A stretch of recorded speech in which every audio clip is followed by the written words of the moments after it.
Bueno, bienvenida Maiki a la Facultad de Arquitectura, Planeamiento y Diseño de la Universidad Nacional de Rosario. Primero que nada decirte que es un placer tenerte acá y también para nosotros es un placer tener la muestra expuesta en el hall de la facultad, Memoria Argentina para el Mundo, el centro clandestino de la ESMA, que obviamente viene del museo. Primero que nada quería decir que el museo es, digamos, vos me podrás decir luego, pero es el resultado de años de lucha, ¿no? Para que así sea y de un gran debate para transformar los espacios del horror de nuestra última dictadura cívico-militar en espacios de transición y construcción de memoria. Y obviamente es sin duda un referente que creo que después de muchísimo trabajo, el 19 de septiembre de 2023 fue incluido en la lista de Patrimonio Mundial de la UNESCO. Entonces la primera pregunta es, ¿qué implica para el museo ser parte de esa lista? Bueno, yo primero quiero decirles que yo estoy honrada y agradecida de estar acá en la Universidad Pública, en la facultad de la gran Universidad Nacional de Rosario. Así que yo les agradezco a ustedes y a todas las autoridades y a los profesores que hicieron posible que pudiéramos exhibir la muestra aquí, porque el trabajo con las universidades públicas es parte de nuestro trabajo en alianza estratégica con quienes muchos trabajamos por la memoria, aún en unas circunstancias tan complejas, por ser poética, ¿sí? Complejas, para la política pública de memoria. Y sí, vos bien decías que el 19 de septiembre del 2023 fue el momento en que estábamos en Arabia Saudita, en Riad, donde se sucedía la 45 reunión del Comité del Patrimonio Mundial de la UNESCO y donde los países, donde los Estados miembros iban a decidir qué bienes se incluían en la lista del Patrimonio Mundial. Y como también vos bien dijiste, ese momento que fue, por supuesto, inolvidable, por lo que significa, que es tu pregunta, fue producto de mucho trabajo interno, o sea, al interior de la institución, pero con muchos apoyos y también muchos consensos. Sería como un paralelo el momento del trabajo de la candidatura, que llevó muchos años, podría ser un paralelo con el momento de institucionalización del ex casino de oficiales en el Museo Sitios, porque demandó mucho consenso, poder encontrar los abrazos de los otros sitios y espacios de memoria, de las autoridades políticas, de los y las sobrevivientes, para que nos acompañaran en esa propuesta de trabajar para ingresar en la lista del Patrimonio Mundial, así como para la creación del museo se necesitó voluntad política, mucha, y amplios consensos. Entonces fue un trabajo de muchos años con un equipo interdisciplinario de alto nivel, arquitectos, periodistas, arquitectos y arquitectas, periodistas, investigadoras, historiadoras, expertas en cooperación internacional, en políticas públicas, y bueno, y fue también un momento que tuvimos que aprender mucho en ese camino, porque tiene unas particularidades postularse a la lista del Patrimonio Mundial, y vos me decías qué significa para el museo. Para el museo yo creo que tiene muchos significados, ¿no? Fue una oportunidad para revisar qué aspectos de la gobernanza institucional teníamos que mejorar para contar con estándares internacionales de gestión e incorporar también mucha mirada vinculada a la clave regional e internacional, a los vínculos internacionales y regionales y a la rigurosidad y profesionalismo en nuestro quehacer cotidiano, porque la base fundamental es el compromiso y la convicción sobre lo que hacemos en el Museo Sitio de Memoria ESMA, ex centro clandestino de detención, tortura y exterminio, por donde pasaron alrededor de 5.000 hombres y mujeres, la mayoría de los cuales fueron asesinados y arrojados vivos al mar. Entonces esto siempre hay que decirlo cuando uno habla del museo sitio, ¿sí? Entonces, en ese trabajo interno, nosotros logramos muchas transformaciones en nuestro modo de trabajar, de capacitarnos, de vincularnos con otros actores sociales, culturales, académicos, políticos, en mostrarnos hacia todos ellos que siempre acompañaron al museo, pero había que reforzar ese acompañamiento como una institución que no es parte de ningún sector político, sino que es de toda la ciudadanía argentina. Sí, por supuesto, sectores políticos de nuestro país tuvieron la voluntad política de que el ex centro clandestino de detención, tortura y exterminio se transformara en una herramienta de la democracia para la transmisión y para contribuir a la memoria y a la construcción de la ética del nunca más. Y en ese sentido quiero preguntarte y tomar énfasis a partir de lo que vos estás diciendo, ¿qué significa para la sociedad argentina tener este patrimonio de la humanidad en la UNESCO? Porque estamos hablando, digamos, de vocaciones a lo que fue el apartheid, a lo que fue el holocausto. ¿Cómo ingresamos nosotros en ese sentido a través del trabajo impresionante y profesional que hicieron construyendo estos consensos? Entendiendo que es de todos, pero también entendiendo que las decisiones políticas son las que efectivamente permiten y motorizan que estas decisiones se cristalicen en una realidad. Así es, porque el Museo Sitio de Memoria ESMA es una institución del Estado argentino, así que sin voluntad política y en el caso del Museo Sitio, sin la lucha y el acompañamiento de los organismos de derechos humanos y de los y las sobrevivientes, no se podría haber llegado a los 10 años del museo, porque este año, en mayo, cumplimos 10 años. ¿Y qué significa para la sociedad argentina? Bueno, nosotros decimos, en primer lugar, que es una capa más de protección que tiene una institución de resguardo de la memoria y de transmisión de lo que nunca más debe suceder en nuestro país y en el mundo, es decir, crímenes de lesa humanidad y desaparición forzada de personas. Es un resguardo para que esa institución se sostenga, sea sostenida por el Estado argentino. ¿Por qué? Porque los países de la UNESCO le dijeron al mundo y al Estado argentino, ingresan en la lista del Patrimonio Mundial de la UNESCO, y el Estado se compromete a sostener, en todos los términos que significa sostener una política pública, al Museo Sitio de Memoria ESMA. Y también yo creo que significa, aún en estos contextos tan diferentes que estamos viviendo,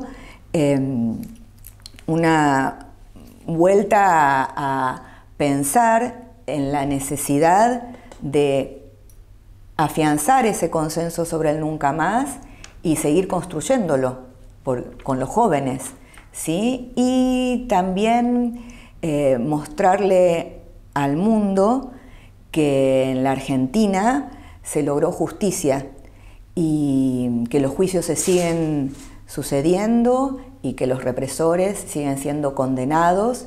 El Museo Sitio de Memoria ESMA es prueba judicial y tenemos una obligación muy grande por cuidar la prueba judicial.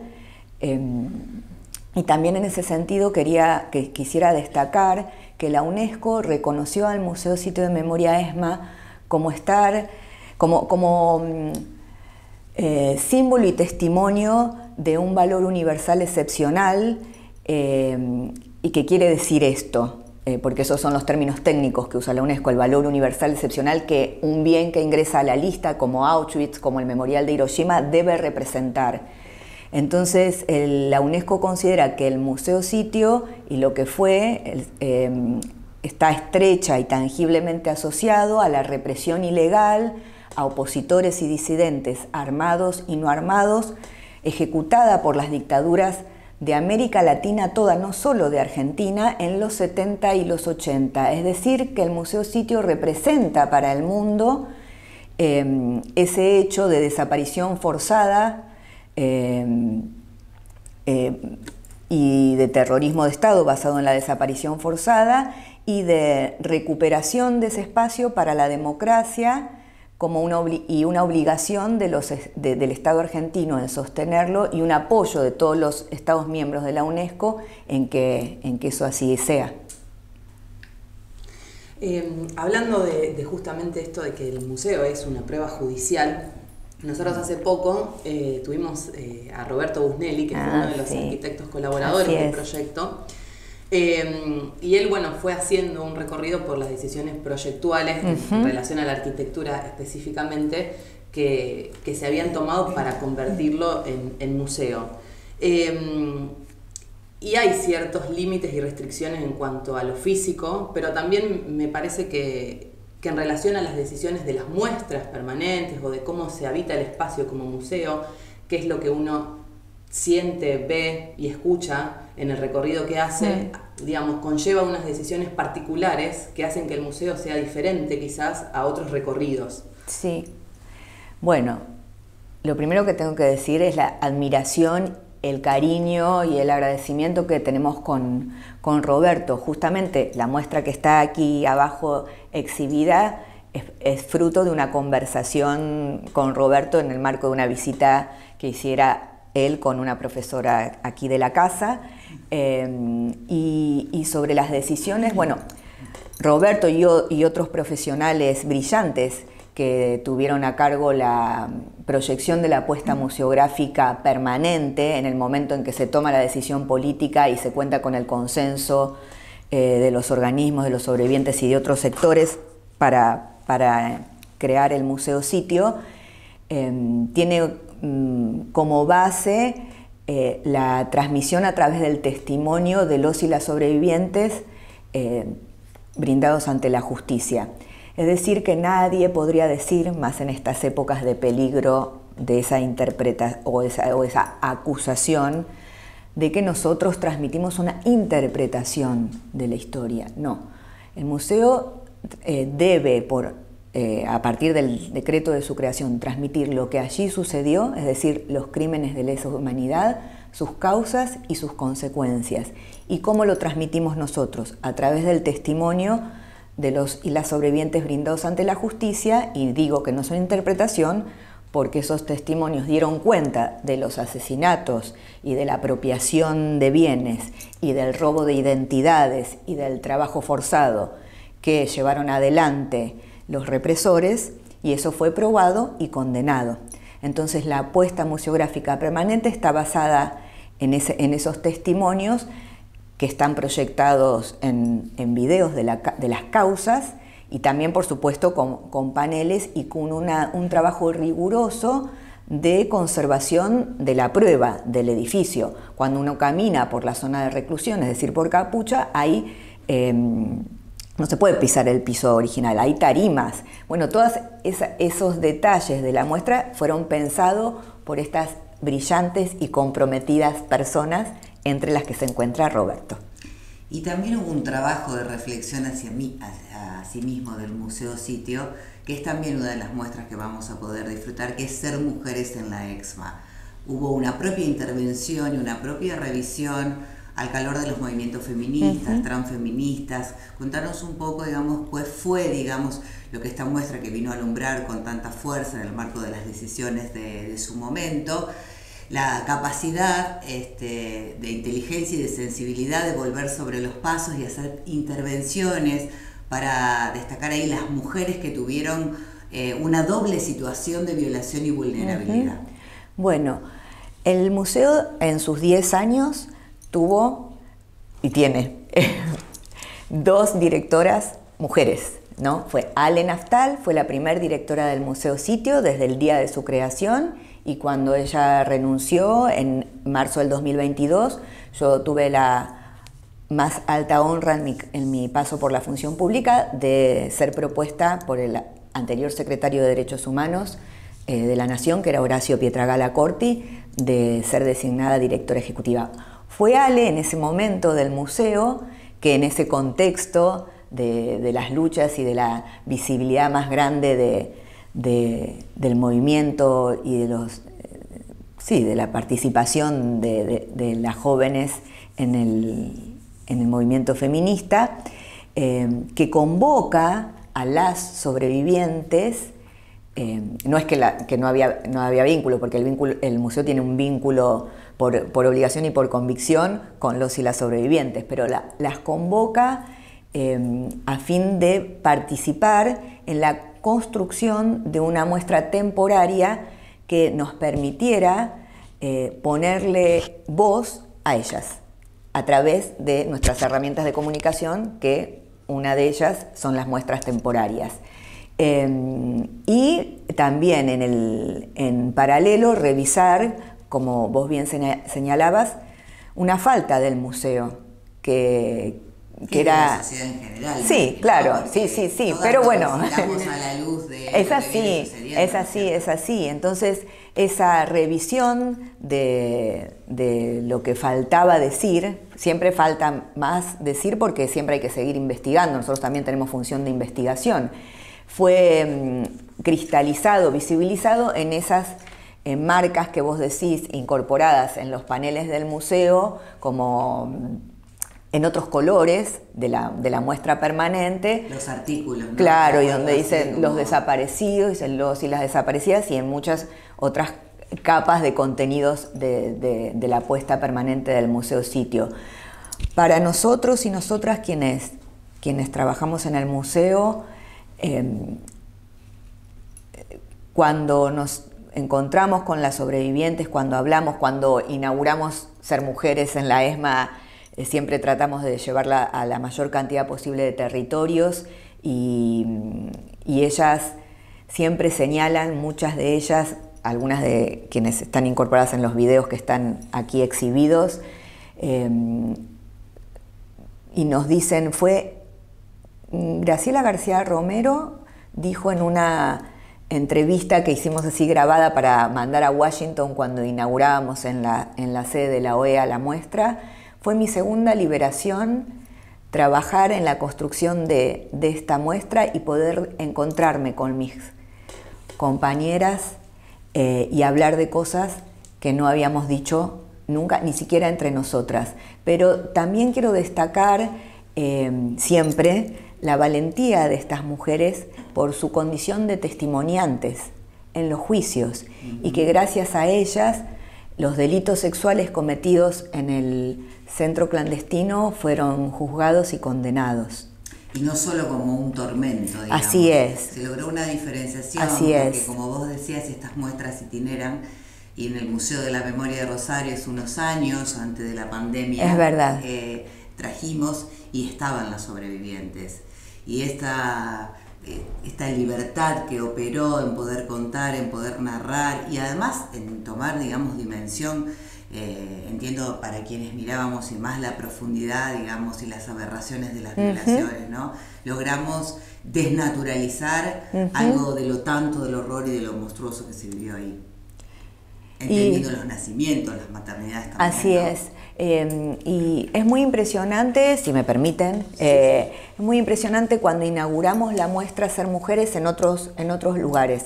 Siempre les pedimos a quienes nos reciben, a las instituciones que nos reciban, que se generen espacios de debate y reflexión sobre lo que la muestra transmite.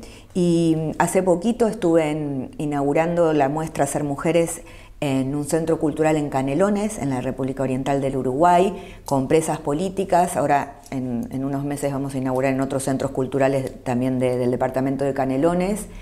Y es muy impactante que esa condición o situación de no haber podido hablar sobre el tema en otros países hermanos de la región, expresas políticas. Y yo pienso también esto, que el museo debe generar esos espacios de oportunidad para seguir pensando, hablando, denunciando y ayudando a la construcción, por supuesto desde un lugar muy humilde, de más memoria, más verdad y más justicia, ¿sí? Totalmente.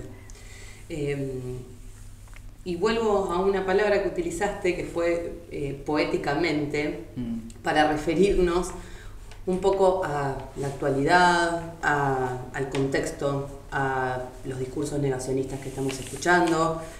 Entonces ahí pregunto, ¿cuál es la situación actual del museo? Bueno, lo primero que yo pienso y digo públicamente y con los trabajadores y trabajadoras del museo, que nosotros defendemos lo que hacemos trabajando y mostrando cómo hacemos lo que hacemos, con compromiso y profesionalismo, ¿sí? Y mucho amor, por supuesto, como nos enseña Estela. Y la situación del museo es una situación compleja, como es compleja toda situación de institución pública que trabaja por la memoria, ¿sí? Como es compleja la situación de los compañeros, amigos y colegas de los otros espacios y sitios de memoria, como es compleja también la situación del predio. El museo está en el predio de la Exesma, hoy desde hace 20 años, espacio por la promoción y defensa de los derechos humanos. Es un predio de 17 hectáreas, de 35 edificios, en el que está el ex casino, hoy y hace 10 años museo. Es compleja por la perspectiva de las actuales autoridades sobre esta agenda, ¿sí? La perspectiva y las decisiones políticas que se toman respecto de esta agenda. Entonces tenemos ciertamente una nula colaboración que durante 10 años el museo tenía, pero más estrictamente desde los últimos 4 años o desde el 2019, cuando empezamos a trabajar por la candidatura,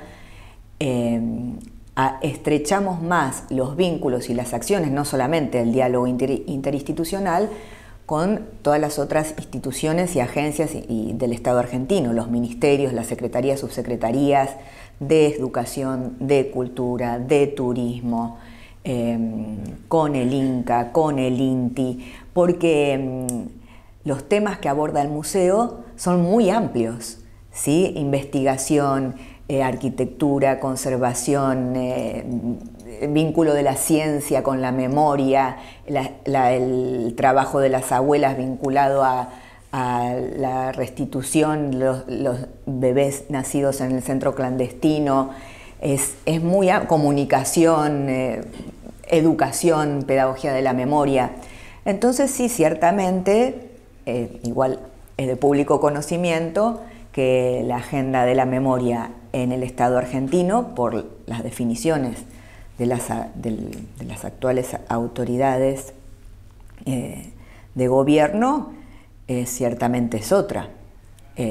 Y bueno, digo que es público conocimiento porque el 24 de marzo pasado, aunque uno no tenga el día a día, o alguien que nos esté escuchando no tenga el día a día de la situación de las políticas públicas de memoria, el 24 de marzo pasado se transmitió un video, una locución al respecto. Ahí está bien claro el pensamiento y entendemos que este 24 de marzo sucederá algo similar, pero yo creo que en honor y a la lucha inclaudicable y pacífica de los organismos de derechos humanos, del acompañamiento que tenemos en el museo, de todos los estudiantes que nos visitan, cientos y cientos por día, los profesores, los investigadores, las universidades, los sindicatos, los sobrevivientes y las sobrevivientes, los jueces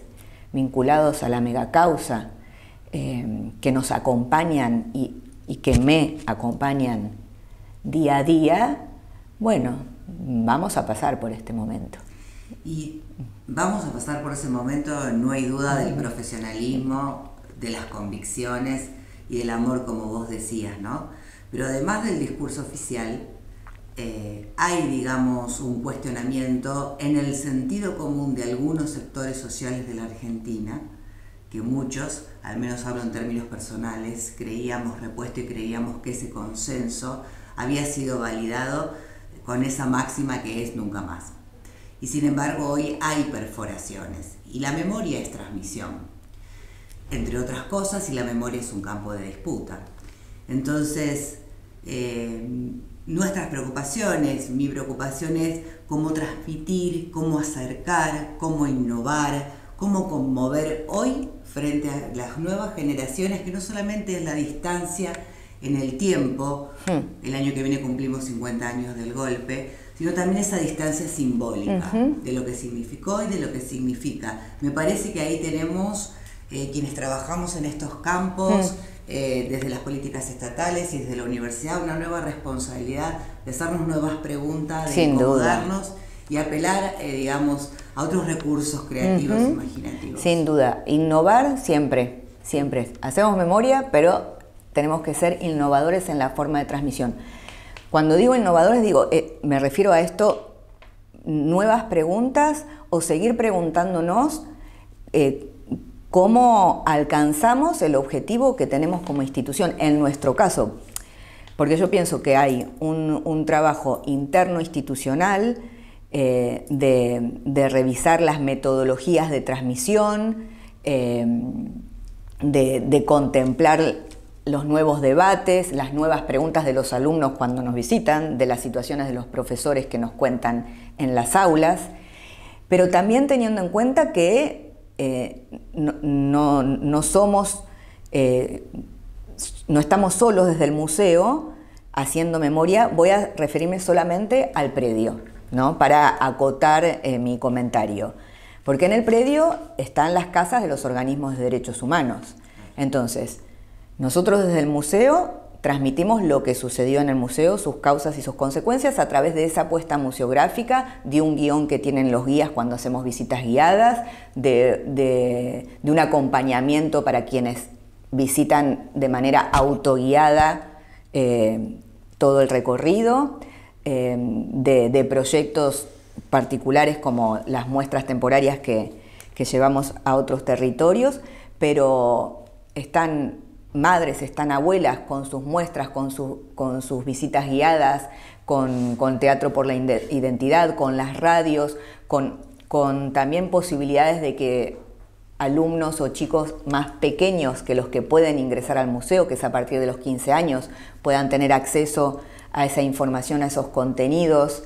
Pero sí, en estas épocas yo creo que hay que pensar con más profundidad y más estrategia y proyección de sostenibilidad de lo que tenemos que hacer, y que más allá de que no estemos los que estamos, tenemos que dejar instituciones, en el caso de la política pública, a pesar de la complejidad terrible que estamos viviendo en este momento, si instituciones lo más fuertes posibles, con trabajadores con muchos conocimientos y formas de hacer que puedan llevar adelante, porque ¿quién puede pensar, por ejemplo, que alguien pudiera cuestionar que Auschwitz no existiera como museo de memoria? ¿Quién?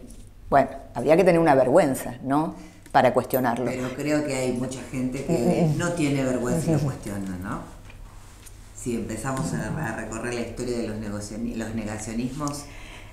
y bueno, es otro escenario geopolítico mundial, entonces hay que pensar mucho y hay que estar juntos.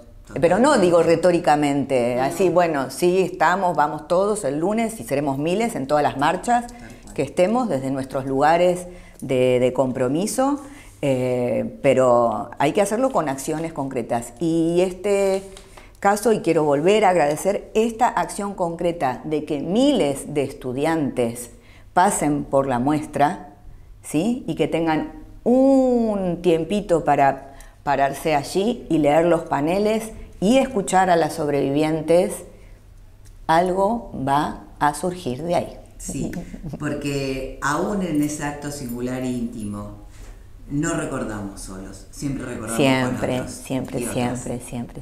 Totalmente.